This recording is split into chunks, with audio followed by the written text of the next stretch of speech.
Hello and welcome to a Smurp video, and today we are looking at X-Men issue 19 by Jonathan Hickman. And in here, so first of all, when I was reviewing last issue, issue 18, I thought that they were just gonna start there with the Wolverine cinch and Darwin tale and cut it off and come back to it later. But they haven't. They've gone straight back into it, which is great. So just as a kind of guide, they've got like this key. So I believe this is brown, which is Darwin. Cinch is the black, and then the orange is a Wolverine. So so they survived the blast of last issue. They survived, and they led the children of the Vault to believe that they were dead, so that they would not be hunted, and they went into hiding. So they talk about the first 50 years. Crazy, right? So the first 50 years were the toughest. And this is called Out of the Vault. We got Mahmoud is the artist. We got Sonny, who is the color artist. We got Clayton for VCs is the letterer, and Tom Miller is design. And then there's lots of other variants and creators, and X-Men created by Stan and Jack. They also have this nice little kind of timeline. We know that Jonathan's a big fan of timelines, and this is throughout the story. It talks about each progress for either each character or each section. So so they kind of went into hiding, and Darwin figures out that the architecture of the city is genetic, and he adapted his body so that they would be able to go undetected, which is a typical Darwin thing. They also found out where the children are grown as well, when they started getting into some of the city. And like I said, the timeline continues flow. I'm not going to read it all. If you want to do that, go pick up the issue if you're interested. It's a really good issue.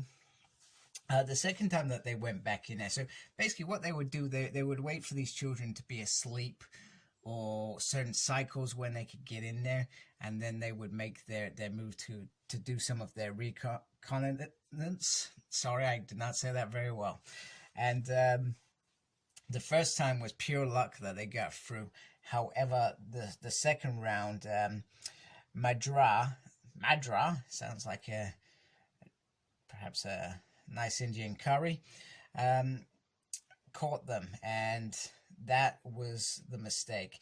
And we can see quite clearly that Darwin loses his arm, and they've been detected. So the Vault know that the children know that they are alive, and what they fought when the children won their victory and blew them all up, they thought that would stop, but they don't stop that way. They don't take victories away that perhaps some wars victories are done. They pursue it until they rip you down to smithereens by perhaps hitting you with your own bones. That's the kind of gist that I got from these pages anyway. We also get a feel for the first generation, which Rogue's X-Men fought, the second generations, which were captured and repurposed by Orchids, and I can't remember if that was, and I must have really perhaps missed that. It was perhaps in House of X, Powers of X. I must have missed that, but looking at these characters, I feel like I recognize some of these characters. So that's perhaps what spurred off this investigation, because they were there. And like I said, I must have just conveniently forgot that bit. And then when Safina escaped, that they needed this third and final generation to be ready before releasing them to take over Earth, be what they're meant to be. So you can see that the creatures, since Darwin and X-23, again, they have lived at this point for probably heading towards 100 years, and they make quite an escape. Now, I love this little bit because this bit talks about his relationship with Laura, how he became to like Laura, and there's more in that in a minute. However, when they're attacking Wolverine, X-23, Laura, and Cinch are kind of an afterthought. They want Darwin. Darwin is what they want. Darwin is what they need, and we'll find out more about that in a minute. Once again, another map. So Cinch here, he has been slowly trying to escape, finds a way to escape, and he goes to rescue his comrade, and he frees her. And he talks about his dad as well, which is very nice, and what his dad taught him. And it's him and Laura have fallen in love. You know, they've been together for a very long time, grown, you know, nearly 100 years, and he needs Wolverine to live. Remember, that's how he's lived for so long, by being able to cinch with her healing factor and grow. So they go on the offensive to save Darwin. And, well, they realize what Darwin actually was being used. They manipulated Darwin's capabilities of surviving, growing, changing. And now the X-Men potentially have a real problem. Because pretty much the citizens, they've been released out of some sort of wave. And now they can adapt. The children of the Vault are more dangerous than they ever were before.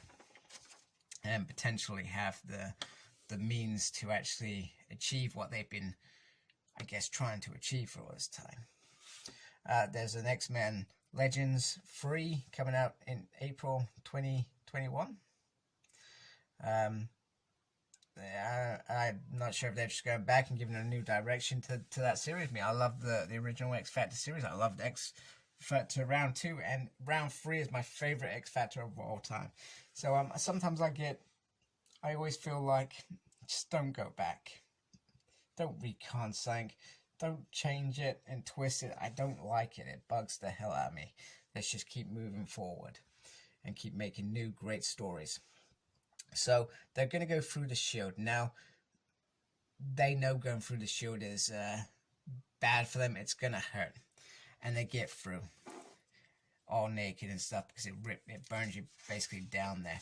And they've also lose their powers as part of getting back.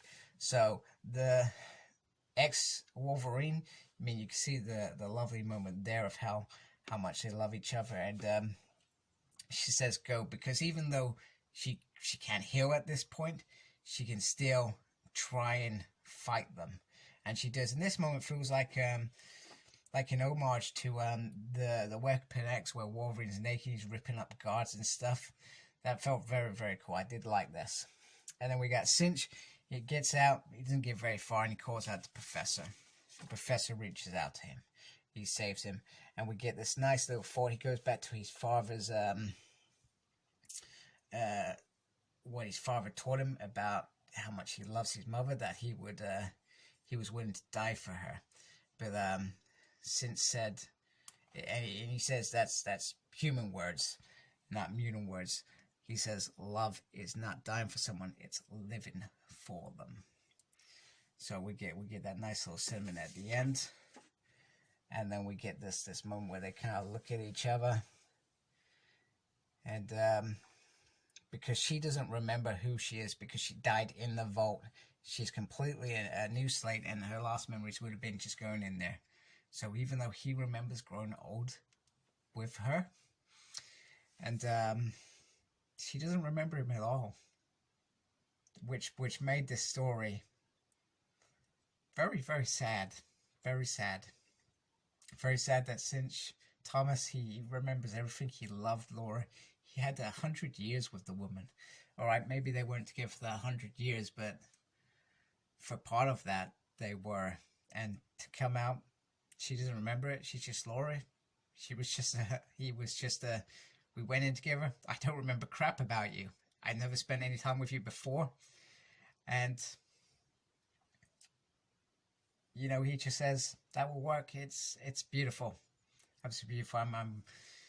I felt that. I really felt that in this issue. Jonathan actually got me there. He really got me with that moment. Not sure if you can hear my voice. Don't usually get emotional doing reviews, but this got me. There's a frog in my throat right now. So let's bring on next issue, and I think it's I believe we're gonna perhaps meet the new X-Men in the next issue. I have no idea who the new X-Men is. Please don't tell me, because I'm looking forward to it. And I'm not sure when that issue has come out, but for once I've actually caught up with my X-Men reviews. I'm usually really behind because there's lots of other things that I'm looking at, etc. So thank you for watching and listening to me. Please like, comment, and subscribe to my channel. Follow me on Instagram, CyclopsSmurd. I'm on Twitter @SmurdP. No idea what I'm doing there. I'm also got a page on Facebook, SmurdP. And embrace the geekiness. Thank you for watching. Take care. Goodbye.